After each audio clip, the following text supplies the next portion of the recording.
What is going on, everybody? How are we feeling? It is Victory Friday. That's right, Victory Friday. A very special Victory Friday because the team that the 49ers beat was none other than the Seattle Seahawks on Thursday Night Football. I've been feeling great all day, hyped up, excited. I don't know about you, but it's been a lovely, glorious, beautiful day. In day after Thanksgiving, and everybody is probably excited that the 49ers are not only first place in the NFC West, but they're number two in the whole NFC after the Lions lost yesterday. 49ers handled business, and it's a glorious Friday today. So, how's everybody feeling? Let's go. Make sure you hit that like button as you enter the channel. Make sure you subscribe and support the channel. Help me out here. Help me grow, man. We're growing this page, and I appreciate all the support out there. What's up, Julius Calloway? He says Victory Friday. It is indeed Victory Friday. How are we feeling the day after Thanksgiving? A monumental win for the 49ers. The 49ers continue to build momentum, and they are, on a 3-game winning streak after a 3-game losing streak. They started out on a 5-game winning streak, went on a couple losses, and the bye week really helped them out. And now the 49ers in 12 days have played 3 games and won all 3. That's a tough stretch, actually. 3 single games in 12 days. And when you think about players like CMC and how much, a beating they've taken, it's just amazing to know that the 49ers have won all 3 games. So, and we saw the video today of Olivia Culpo, his fiance, posted the video of him all battered and bruised up. He's got like cuts and bruises. That's crazy, man. So you can imagine just how much these players are going through in a season. It makes you respect them so much more. What's up, Randy Daytona? What up, Enrique? What's up to the chat? There we are. Everybody's finally coming in. But yeah, man, it was a great game yesterday. And again, the more I think about it, I watched it the second time last night. I couldn't even sleep. I was up late watching the game again. And man, the secondary played so good. Like, I want to get right to it and say my game ball, if I had to give a game ball to someone, was Mooney Ward, man. Like, this man came out with straps. He was with the straps last night. And the thing about Mooney Ward is a lot of people have been saying, like, he's too physical. He's this, he's that. He took a challenge. Kyle Shanahan told him, hey, I want you to guard DK Metcalf. This is their big player. And he wasn't in the game plan to guard DK Metcalf. Kyle called him right before the game started and says, I need you to guard DK Metcalf because what he did last year, right? Last year, Mooney Ward pretty much held him in check when they played against each other. And Kyle said, look, I need you to do what you do best and go out there and do your thing. And that's great for the head coach to go give, your cornerback a lot of confidence, right? To go out there and say, hey, look, I trust you. What's up, Terrence? What's up, everybody? But it's the coach saying, look, I trust you. You're the guy. That's their top dog. Stop him. Stop him. And Mooney Ward did just that. He went out and just had a phenomenal performance yesterday. And it was like, wow, he only allowed 14 yards or something crazy. He was just, let's pull up the stats of Mooney Ward because I can't talk about him enough. This guy yesterday was, I used this term to one of my friends. I said the bee's knees. She was like, how old are you? What are you, 90 years old? I said, no, he's the bee's knees yesterday. He really was absolutely unbelievable. Like, everything he did was tremendous. He clamped down Mooney Ward.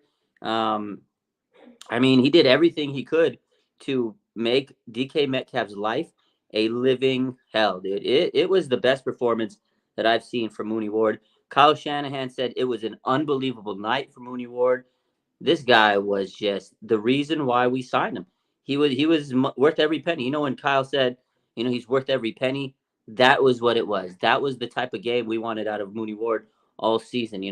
He's had some up and down games here and there, but I'll tell you what, man. Last night, Mooney Ward was the truth.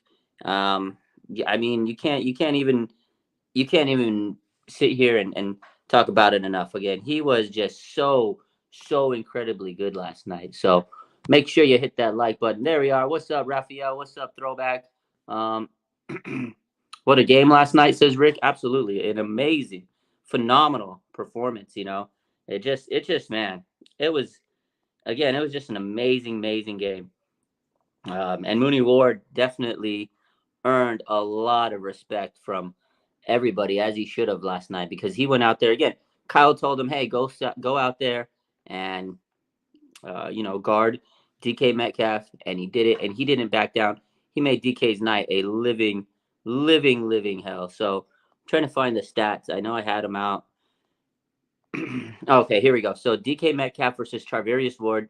He had 6 targets. So DK Metcalf had 6 targets on Mooney Ward yesterday. He had 1 catch for 14 yards. 14 yards on 6 targets. Mooney Ward absolutely clamped him. He put him in prison. In prison, he locked him up, threw away the key. That is my guy that gets the game ball. Like, you can't talk about him enough. He was the absolute reason why the 49ers just cooked, man. I mean, he was everywhere last night. PBU, the guy had cramps. He came back, and he was PBU and everybody. I wish he would have got a pick, man. But great game for Mooney Ward, man. That's what we got to see out of him every week. He's physical. He's a dog, man, and it's finally good to see him have like a big performance this year because he's a highly paid guy, and he gets a lot of scrutiny. Everybody in the secondary gets scrutiny. I got to make a secondary respect post tonight because I feel like this whole season everybody hates on the secondary, man, and they're playing as good as they can. I know they make some plays that are, like, dang, man, what are you doing? Some tic-tac penalties, but secondary is probably the hardest position to play in the NFL, man. And when you're not getting pressure, you're going to have so much pressure on the secondary. And the 49ers are finally generating pressure, right? And that has been the key of this turnaround.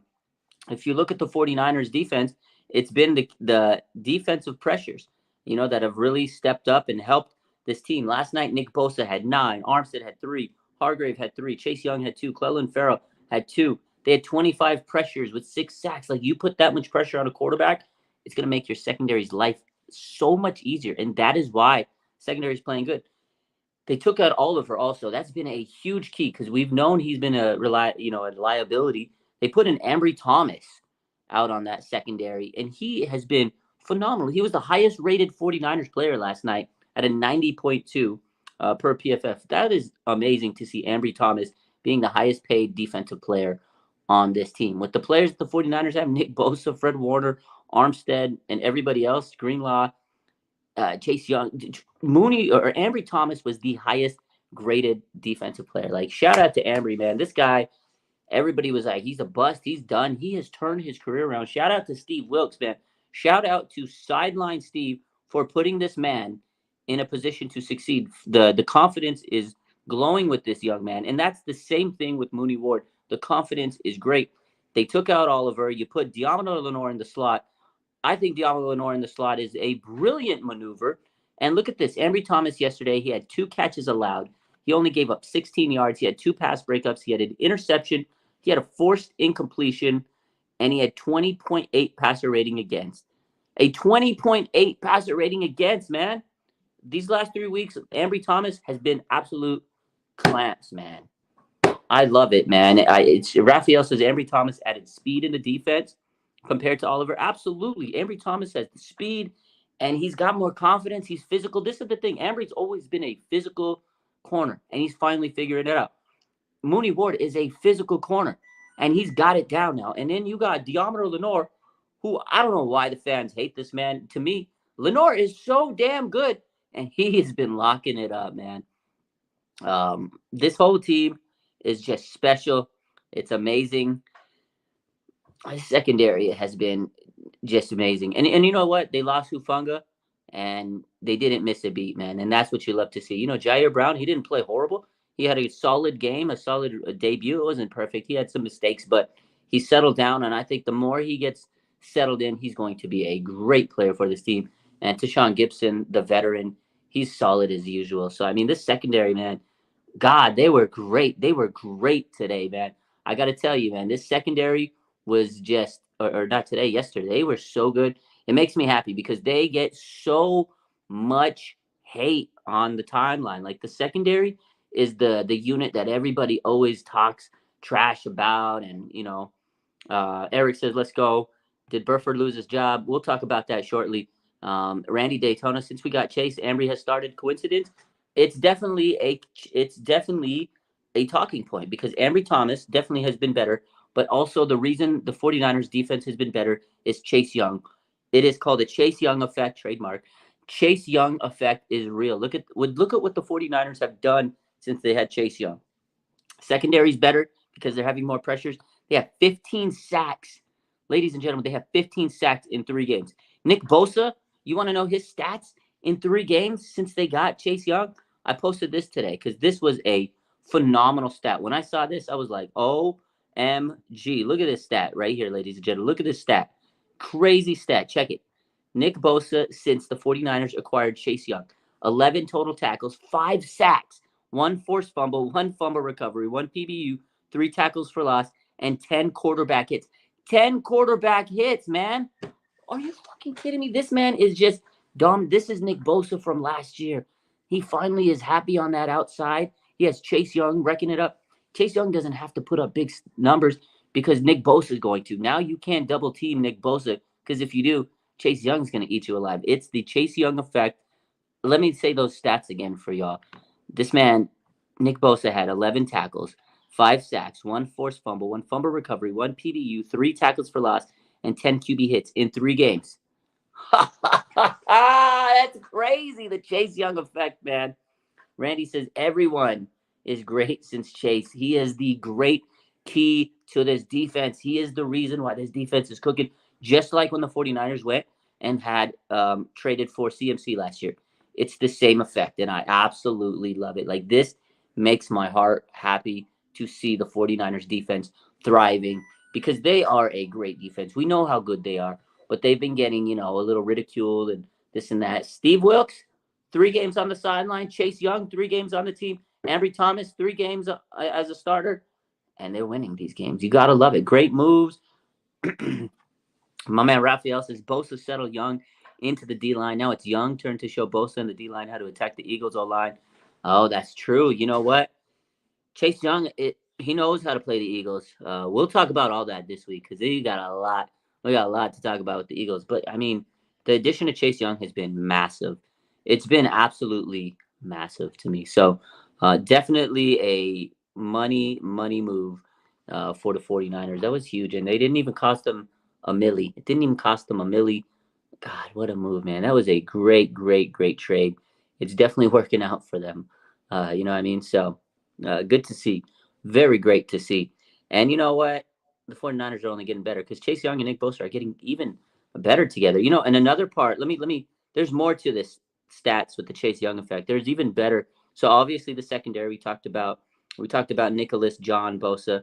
Check this out, okay? Over the last 3 games, Javon Hargrave, and Ark Armstead. Check these stats out, man. Javon Hargrave, in 3 games since the 49ers got Chase Young on the team. Look at this. 15 total tackles. He has 15 tackles as an interior D lineman. That's 5 a game. And he has 3 sacks. That's 1 a game. He has 3 sacks and 15 total tackles since they acquired Chase Young for Hargrave. He's been playing unbelievable, man. Armstead, check it out. Since they got Chase Young, Armstead, 11 total tackles and 2.5 sacks. That's a lot of just pressure. That's a lot of, work in the trenches, in the inside with Chase Young out there. Because, again, it's freeing those 2 guys up. They're having less double teams on them. I mean, that's crazy. For 2 guys to have 26 total tackles and 5.5 sacks on the inside, that's sickening, man. Because then you have Chase Young and Nick Bosa on the outside. That starting D-line is so beautiful. Oh, my God. The Chase Young effect is the real deal. Like, it is special, ladies and gentlemen. Yeah, Armstead has been balling. He's been balling. He's been pretty good before the Chase Young deal, but now he's earning his money. You can't sit here and say that Ark Armstead is not earning his money. The man is flat out balling. This defensive line is cooking. And again, the Chase Young effect, man. He says Young has elevated this D-line so much. Absolutely has dominated or elevated his defensive line. It's so crazy. When I saw that stat yesterday, I was going, God, 15 sacks in 3 games? That's absolutely incredible. That's a lot. 5 sacks a game for a whole unit. Like, that is pressure. That's why the 49ers are winning, because the key to a game is to win the trenches, to win inside, the D-line, O-line battles. You have to win the war inside the trenches. And if your quarterback is getting hit and getting pressured and getting sacked, they're going to make mistakes. They're going to be hurt. They're not going to be playing right. They're going to be tentative. They're going to be anxious. When you start throwing these D linemen at a quarterback, they're going to make mistakes. They're going to be uncomfy in the pocket. And that's what the 49ers are doing. Trevor Lawrence looked absolutely lost against the 49ers. Geno Smith looked absolutely lost against the 49ers. And who did we play last week? 49ers played, who did we play on Sunday? Tampa Bay. Baker Mayfield looked okay. He didn't look like as lost as the other two, but there were times where he was like, whoa, because the pressure was getting to him.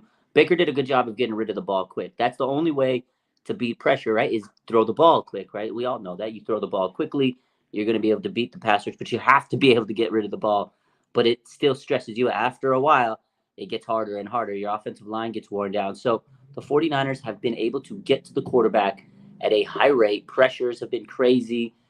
Sacks have been crazy. And that is why this 49ers defense has been so good. And again, you got to give credit to the secondary, man. You got to give these guys credit because they've been fighting for every inch. And secondary is a very tough position to play, especially nowadays with the rules that the NFL has. They favor the passing game and the receivers.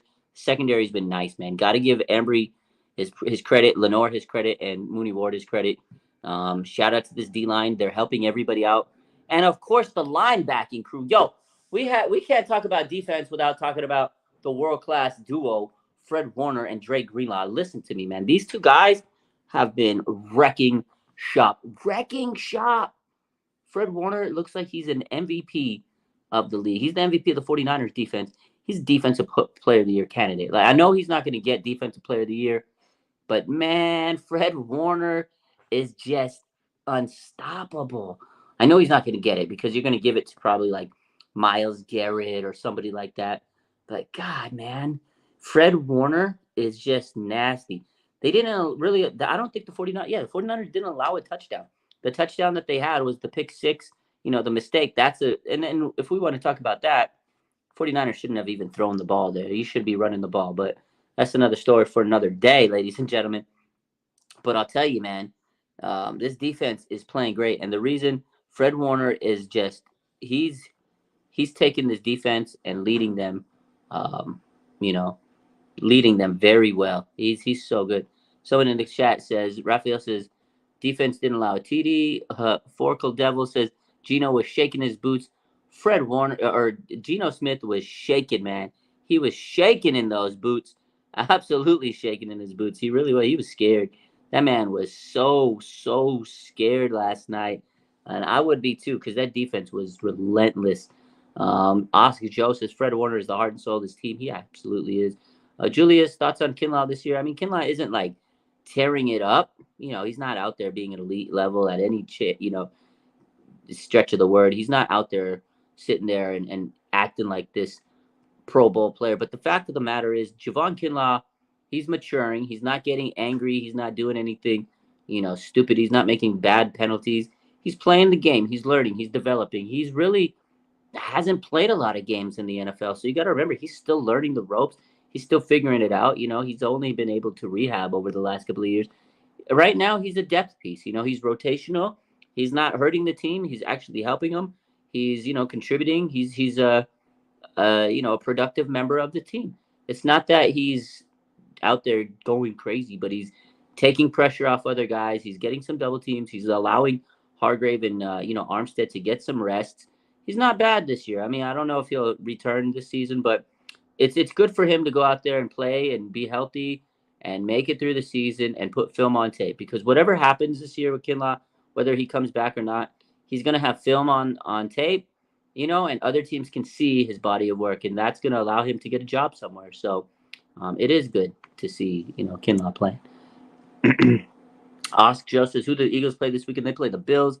My man Throwback, what's good? He says, my favorite part of the game was Mooney Ward locking DK Metcalf and our players eating on the field. Yeah, Mooney Ward locking up DK. We talked about it at the start of the show. It was amazing. That was the highlight. He put him in jail, man. He locked him up. He had that boy strapped. Seatbelt. He strapped him. You got to love it. And the 49ers, let's talk about this. The 49ers ate turkey on the middle of Lumen Field, on the Seahawks field, and this was amazing. It was poetic justice, so I called it revenge, whatever you want to call it.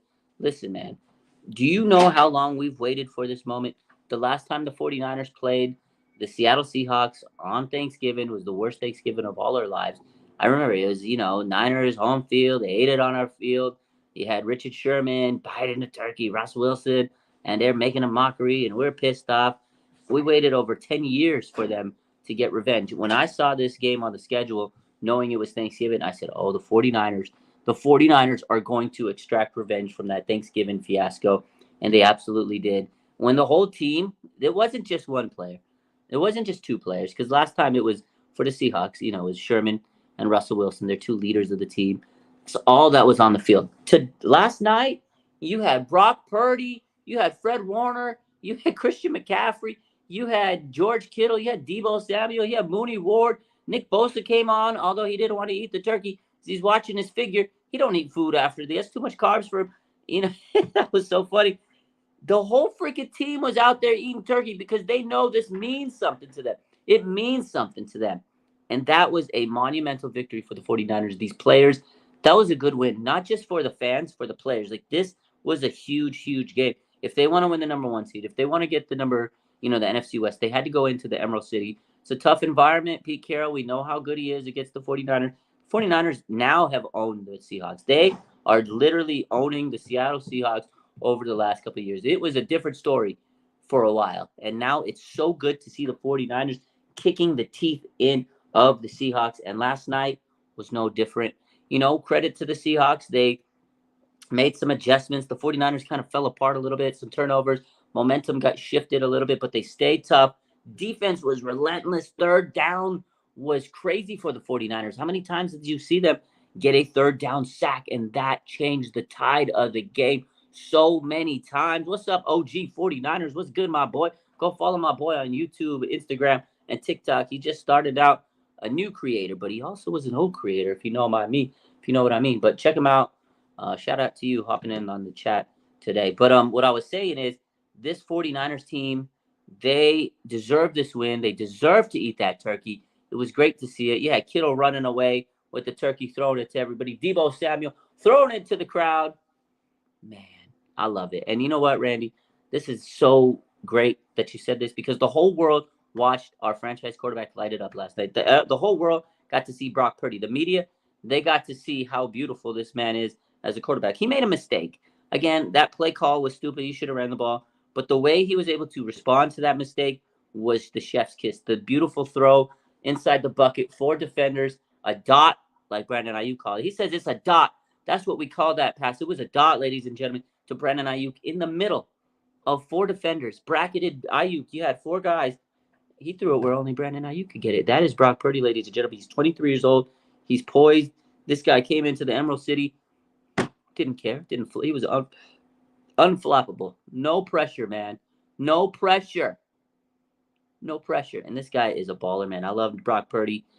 He's so good, man. He's so good. This is the best quarterback I've seen this team have for a very long time. The 49ers' last Pro Bowl quarterback was Jeff Garcia. Brock Purdy's, I think, better than him.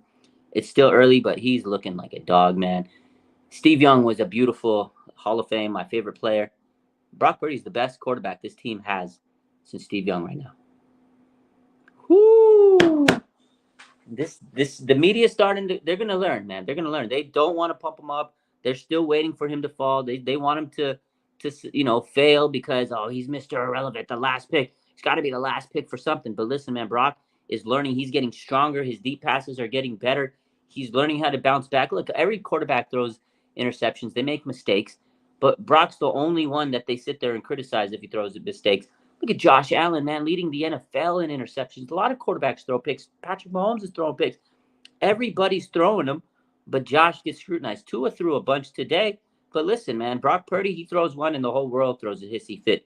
But last night, Brock, he showed, okay, I make a mistake. I'm not going to let it consume me. I'm not going to let it eat me up. I'm going to go back out there, clear the mind, and get back and do what I do best. Throw the football, throw the touchdown. And he got the green light to throw the deep dot to Brandon Ayuk. You know what? This is what I said last night watching that game. If Jimmy Garoppolo was the quarterback and he would have threw that fucking pick, it would have taken him 3 weeks to figure out to bounce back from that pick. It would have taken him 3 weeks to bounce back. He probably would have sprained his ankle. He probably would have got hurt, something, or he probably just would have mentally not been. This man was so stressed under pressure. He could never bounce back from picks like that because he threw them all the time. Brock Purdy, he threw a pick and it was like, okay, let's move on. Let me figure out how to get the ball down the field. And we gotta go for the gusto. Brandon Ayuk, boom, touchdown. Let's call game. It's over. Blouses, let's go. That's Brock Purdy. He bounced back from his mistake. That's what we need to see from my boy Brock. It was a tough game. The game started, flapping away. And Brock says, let me put the dagger in him. And that's what we got out of Brock, man. Love it. Love it, man. Let's talk about this, Julius. Thoughts on Tariq Woolen being benched yesterday? I loved it. The man couldn't hit a tackle. He got benched from Michael Jackson. Yeah, that's my Michael Jackson impression.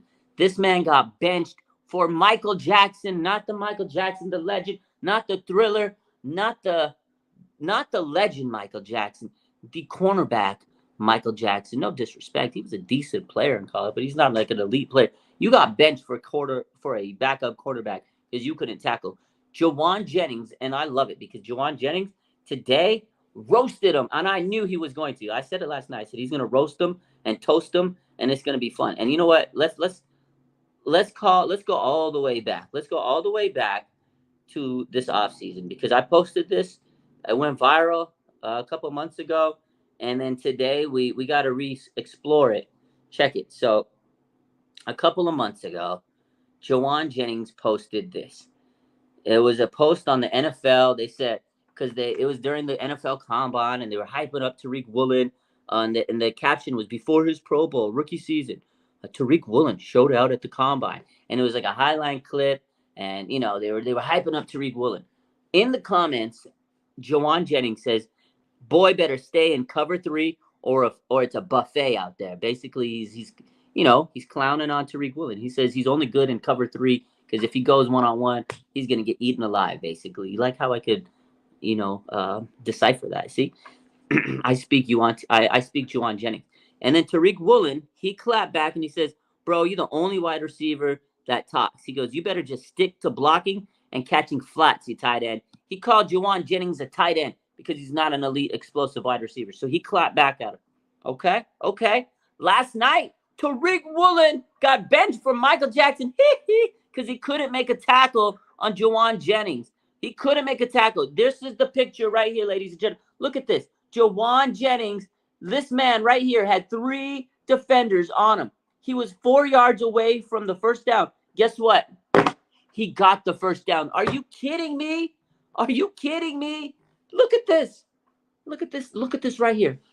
If you would have told me that before the play ended, Juwan Jennings is going to get a first down, and this was just a still, if you would have just showed me this picture and I didn't watch the game, and you asked me, do you think Juwan Jennings got the first down? Do I think Juwan Jennings got the first down? I would have said, no, he got tackled right there. He got the first down. So today, Juwan Jennings, the most savage wide receiver in the game, this man says, he said, you pay them folks that much money to be missing tackles?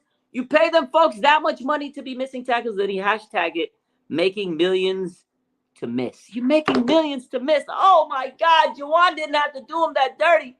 So, yeah, what do I think about Tariq Woolen being benched last night? I absolutely love it because Juwan Jennings called him out months ago, and he was in his head the whole time, rent-free. He called him out months ago, and Tariq Woolen got sauced up. He got sauced up by 3rd and Juwan Jennings. An absolutely banger of a tweet and post from Juwan, and an absolute beautiful play. That play was monumental in that game because if they didn't get that first down, they don't score the CMC touchdown. So that was a pivotal moment. It was a big play in that game, man. 3rd and Juwan, man. That was a huge play last night. And again, after that first down, they drove down the field and they got a touchdown with who? CMC, Mr. Frankenstein himself. They got a touchdown because Juwan Jennings made every single secondary or player in Seattle secondary miss. Oh, what a play, man. Tariq reaping the whirlwind. You got to love it, man.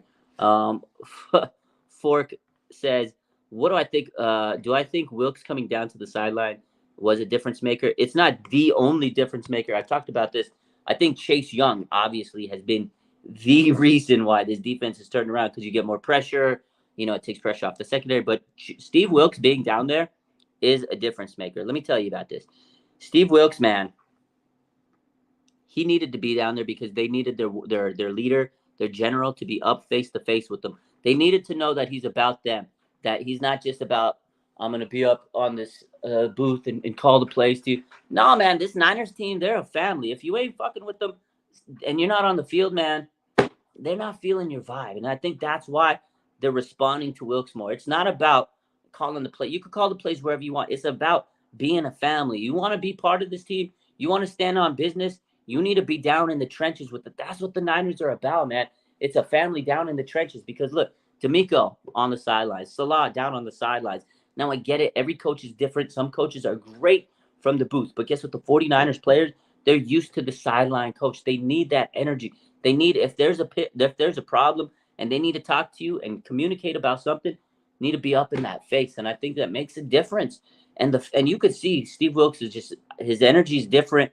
And I think Fred Warner said it many times. The communication is flawless. There's no issues anymore because they don't have to wait for the call up there. And if somebody has a big play, you want to have your coach come up to you and be like, "You the man! Oh, you the guy! What a play!"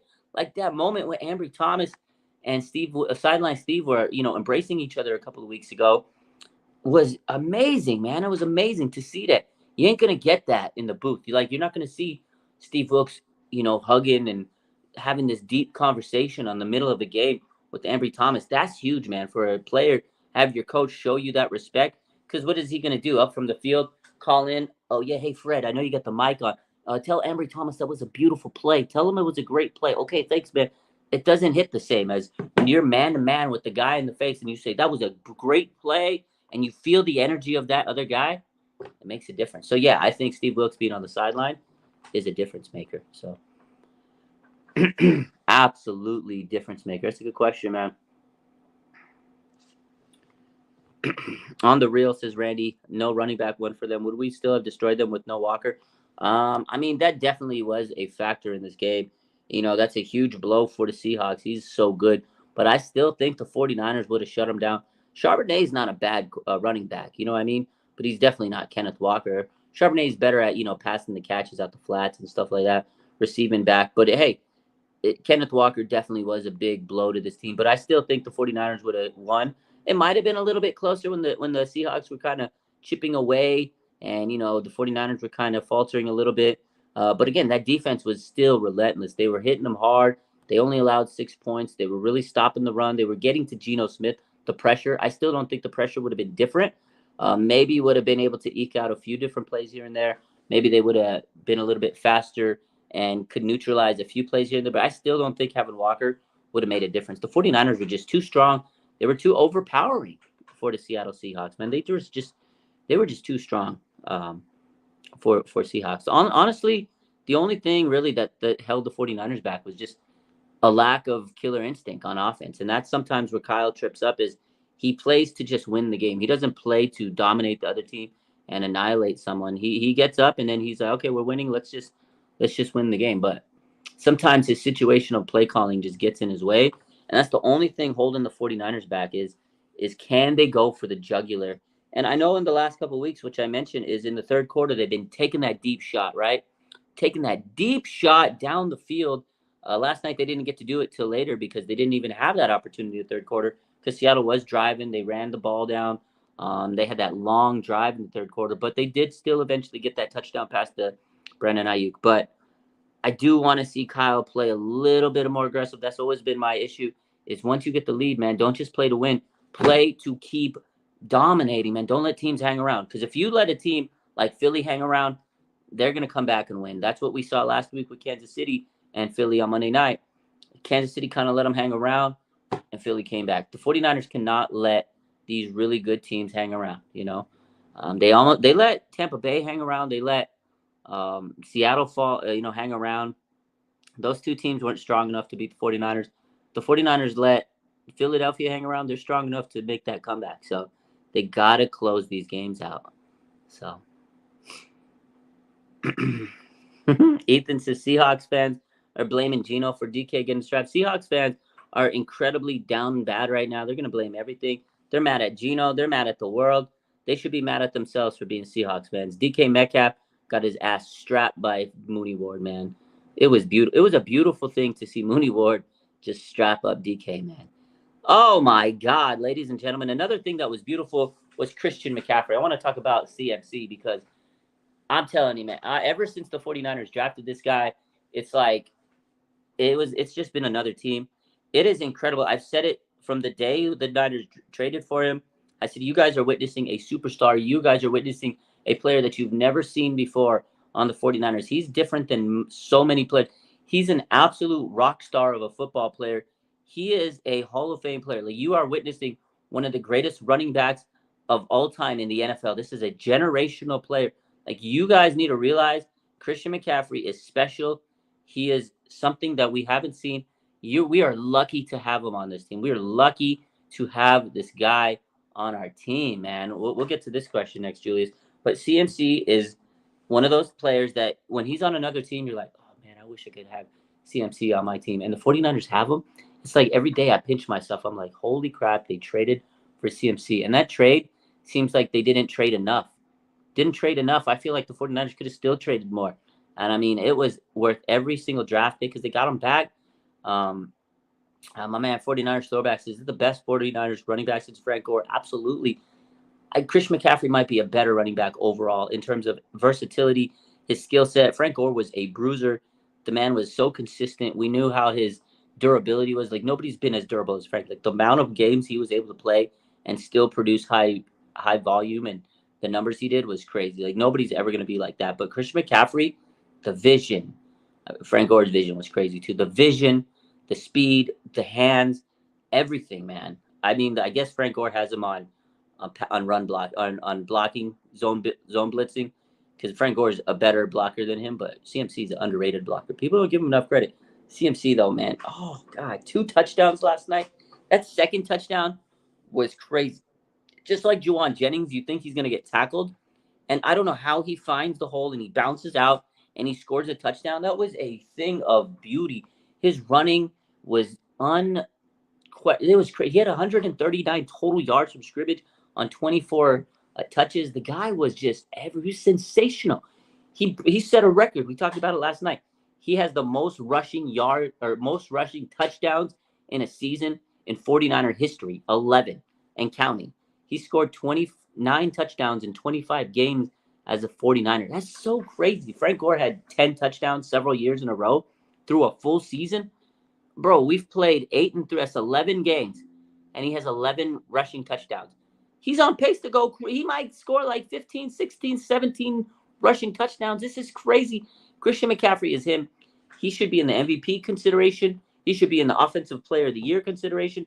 This guy is truly built different. They said he's a robot, screwing his head with that picture right there was everything. Like, when they were sitting there putting the screwdrivers in his helmet, I was like, he really is built different. We always say that, oh, this player is built different. This guy's built different. He's built in the lab. He truly is. Like, the way his body is sculpted, the way he trains in the off season, bro is a robot. He literally is a robot. And he gets mad when he messes up. He plays 120% on every single play, man. It's crazy. Like, last week, he's throwing his iPad when he got stuffed on 4th down. The 49ers are up 2 fucking scores in the 4th quarter. He's pissed off at himself. Every play, he plays like it's his last play in his NFL career. Unbelievable player. He's incredible. We're lucky to have that guy. He is so, so good, man. Whew, I love CMC, man. And today, that video his wife posted and we blew up, that was unbelievable to see also. That was crazy because she's, showing him after the game. It's like past midnight. It's like 1 a.m. He's back home. His wife's looking at him, or his, fiance, I should say. He's got a shirt. He's got bruises. He's got cuts. He's battered up. He's got scrapes, scratches. Like, nobody plays as hard as him. That's a running back. That's the beating he takes. 12 games in 3 days, guys. You guys got to remember, they played the Jaguars, then they played a week later they played Tampa Bay, and then a couple days later, they go and play on Thursday night the Seattle Seahawks. 12 games, they play 3 games. Much respect, 100%, John. Absolutely, mucho respect. They played 12 in 12 days. They played 3 games. 3 games in 12 days, man. That's crazy. And the amount of wear and tear this man's playing. He had an oblique injury a couple weeks ago, and he carries the ball like 20 times a game. He does everything for this team, and he's still cooking, still scoring touchdowns. He's still mad when he can't get a first down. This guy is incredible, man. Christian McCaffrey, dude. Just give him the MVP award. I'm so happy he's on the 49ers. Whoo! Anthony says, I ain't getting out of bed if that were me. Bro, I'd be done for like a month. At least I'd call into work, say, yo, I can't come into work. When? Tomorrow, today? For a month. I'd call my boss and say, I can't come in for a month. Bro, you see my scratches? You see my bruise? You see... Hey, but he's got a nice wife, so I'm sure that he's doing very well. And she's making sure everything's good. Bro, the bed was bloody. Guy just wanted to take a shower, take a dump, and she's pestering him about bruises. And bro, he was beat up. What a warrior. Let's talk about Julius Callaway's question yesterday. About yesterday, unsung hero. Let's talk about unsung heroes, right? There's a few of them. 49ers throwback mentioned one of them, Ronnie Bell. He says Ronnie Bell with the big special teams play. Ronnie Bell, that was a huge play. Muff punt, boom, picks it up. That's what you got to do. Ronnie Bell's a dog. We all know it. He's going to be a very good player for this team in the future. Maybe when Jennings is gone, he'll step up and take his spot. But yeah, Jennings, also an unsung hero. We talked about him a lot. How his that big first down he got on, of course, the third down. That play was huge. It catapulted them to get a touchdown. You got to go Jennings. You got to go Ronnie Bell. You got to go Darrell Luter Jr. If you really dig deep in this game and watch that first half, first score, touchdown, Deebo Samuel, Yak God scores, walks it in, touchdown. After that play, boom, Seattle goes 55 yards, special teams return. Holy smokes, unbelievable play. But guess what? Darrell Luter saves the touchdown. They could have tied this game immediately. They could have tied this game within the first 2 minutes, within a minute of them scoring, because they threw it right. They kicked it off. And the dude's screeching down the sideline, and I'm like, oh my God, are you kidding me? Seattle's going to score. We have a game. It would have been a whole different momentum switch if Seattle scores a touchdown. But boom, Darrell Luter Jr., touchdown saving tackle, and the 49ers hold him to 3. Held him to 3, guys, and that play was huge. So I think Darrell Luter was a huge unsung hero. Nobody talks about him a lot. Oren Burks, he made a big IQ play.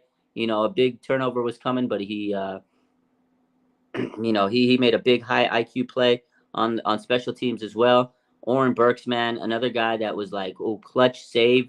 Could have been a ball go the other way to Seattle. Makes a big play. So those little special teams plays were huge. Jake Moody, man, I got to give Jake Moody flowers. He's kicking the ball and making them. He's making all his field goals. He's building his confidence. This is what we want. Jake Moody's quietly making all his field goals, and guess what? When it's a big-time game, he's going to be confident because he's nailing them, man. Nailing them. So I think Jake Moody definitely is a unsung hero. Again, I talked about Ambry Thomas earlier. I want to talk about Ambry Thomas again because you got to give that man his credit. This guy's been really playing out of his mind lately. So shout out to Ambry Thomas, man, the pride of Michigan. He's stepping in, and he's showing us that he's a bona fide, legit cornerback. And it's nice to see. So those guys are all unsung heroes that probably aren't going to get too much talk. Maybe Ambry. I think a lot of people talk about Ambry, but those other guys probably won't get much publicity. So good for them, man, stepping up. John Feliciano, I think he's played good. Somebody asked earlier, do you think Burford's going to lose his starting job? I think so. When he's healthy, Feliciano looks like he stole his job, man. This guy's been a very good guard for the 49ers. He had a little penalty. He had a little mistake, but overall, he's played really good. I mean, Spencer Burford's been making a lot of penalties this year. Overall, the 49ers only had 20 yards in penalties yesterday and 3 total penalties. That's a huge improvement over the last couple of weeks. So the fact the 49ers are cutting their penalties is massive. That's an unsung stat right there. So overall, the 49ers are just cooking it up, man. And a lot of underrated players, role players that are going unnoticed, but not by me. So what's up, Jimmy? OG 49ers says, Jawan is who we needed for so long and who Hurd could have been. Yeah, absolutely, man. This is a guy that we all thought Jalen Hurd, we all thought he was going to be this like elite hybrid type receiver, great blocker, this physical like dog, and that's what Juwan Jennings has turned out to be. Juwan Jennings is basically everything I think Kyle Shanahan thought Jalen Hurd was going to be. And shout out to Juwan Jennings, man. He's going to be a free agent this offseason. I don't think the 49ers are going to be able to bring him back. I pray and hope he does come back and stays with the team because he loves the vibe. But, I mean, if he's going to get paid somewhere else, I won't blame him because he's a solid player. He's gritty. He's not like this big time, wide receiver 1 or 2, but he's a good role player.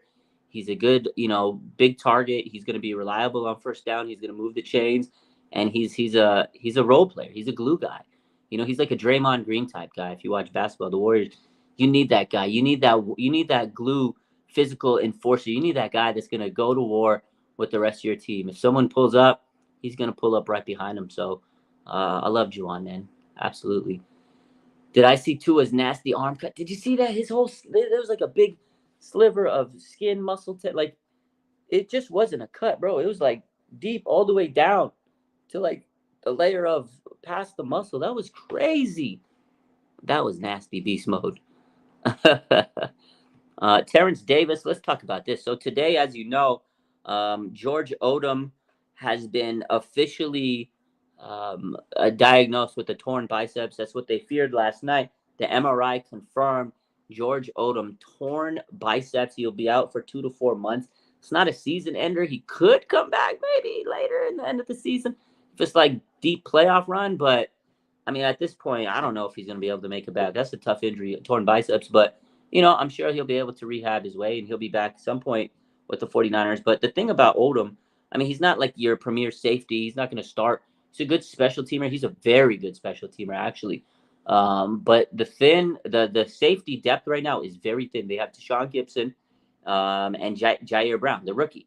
He's thrown in there, right, into the starting mix because Talanoa Hufanga, torn ACL, now George Odom. He was your backup and a great special teamer. He's gone. So what are the 49ers going to do at safety? Your guess is as good as mine. I know a lot of people are sitting there saying get Tart. I don't think the 49ers are going to go after him. He wanted a little bit too much money this offseason when he wanted to come back. There's Jason Verrett. I don't know if he could play safety really, but he'd be depth, and then he can move some other guys around because the 49ers are good at, moving players around. They did it with Jimmy Ward. Another guy to think about is Dante Johnson. He knows the system. He's played every position. Dante Johnson could probably play wide receiver for the 49ers or tight end. He's been here forever. He knows everything about this team. It just depends on if he's healthy enough. I could see them signing Dante Johnson, Mr. 9 Lives, but it depends on how healthy he is because he did tear his ACL last year. But we'll see. He knows the whole entire system with his eyes closed. He's been on this team forever. So those are maybe some options. Jason Verrett, Dante Johnson. They've been trying to sign Jason Verrett. So we'll see. But I do think the 49ers are going to look into the safety market this week, and we'll see what they come up with. So, but again, he's not a starter. So, OG, my man, says, he did say years back, when we have a great players leave this building, it won't be a bad thing. Not word for word, but Shanahan spoke about players like Jennings leaving. Yeah, and that's the thing. The 49ers do lose players every year.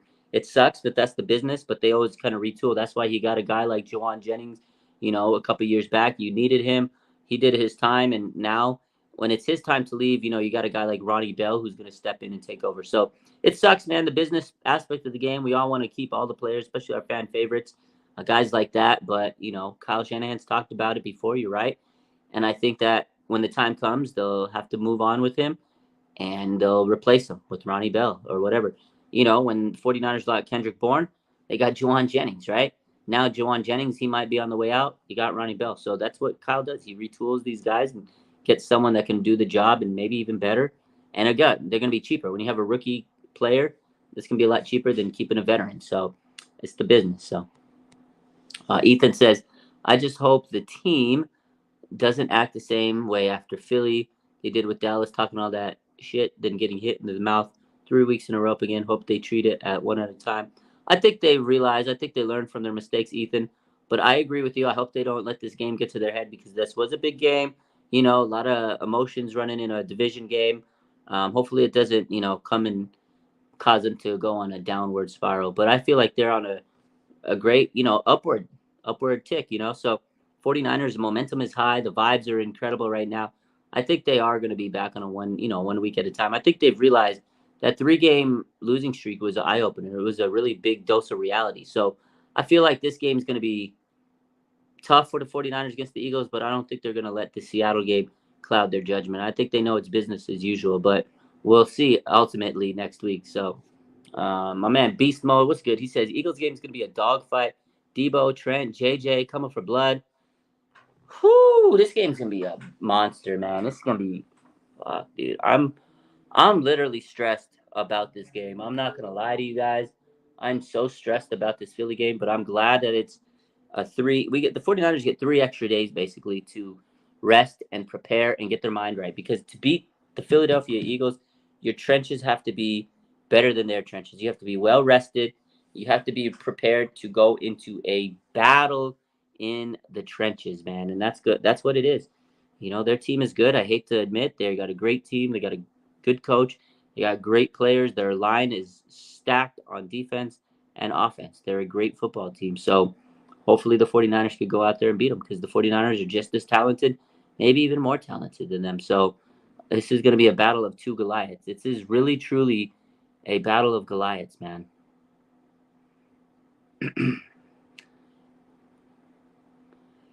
Let's see. None says glad sideline Wilkes is out the booth. There's nothing like live interaction. Absolutely, man. It's good to see him on the sidelines. Get him out. We needed him out of the booth, man. You need that fire with your players. You need to go to war with the troops, man. You need to go to war with your Warriors, and that's what it is. A couple other players that stood out yesterday. Obviously, Deebo Samuel, Trent Williams. Let's talk about those 2 guys. Those are the leaders of this team. I mean, you see them. They lead the team on the boombox. They bring the energy. They're the ones that kind of set the tone. And Trent Williams last night, bro, was throwing people around. He picked a guy up like this and just threw him. He did one of these to a guy. Like, he was kicking people's teeth in, knocking them in the mouth. Trent Williams was so much fun to watch every game. But last night, I was like, oh, this is a vintage Trent Williams. Man got his own highlight package. When do you see an offensive lineman get a highlight package in a game?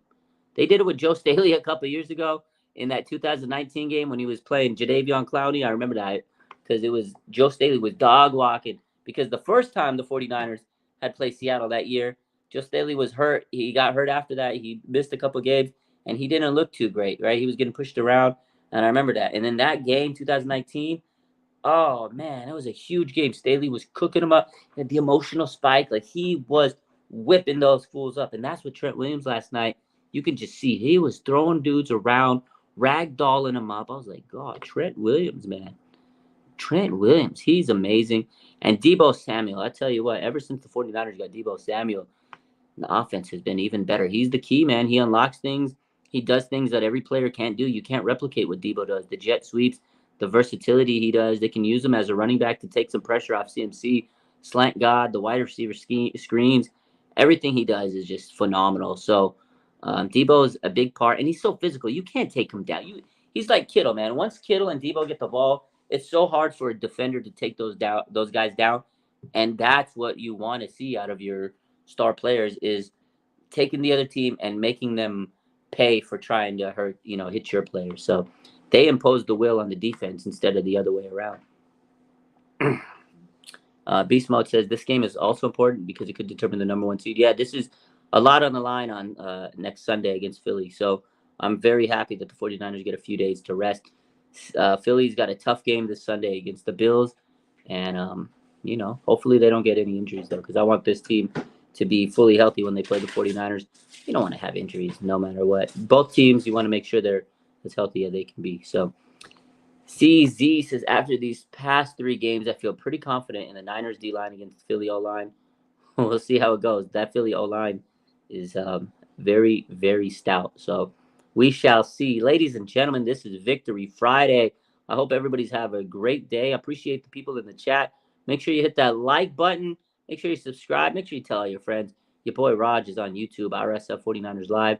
Again, appreciate the support. We're starting to really get this channel going. Still don't have as much time as I want for it, but we're still putting in as much work as we can. I appreciate you guys. Victory Friday. The vibes are legendary today. I'm going to call it a night here on YouTube, but I hope you guys have a good rest of your evening. Have a good weekend. The 49ers don't have a game this weekend. We get to rest. We get to watch all these other teams lose and cry and enjoy football stress-free and knowing the 49ers won, man. What a great weekend. You know, these Thursday night games, I don't really like them that much, but sometimes I like the fact that they're done. You can relax on the weekend and chill and watch football. It's kind of nice. It's kind of nice. Appreciate you guys. And yeah, have a good rest of your night. Make sure you hit that like button. We out, baby. Peace.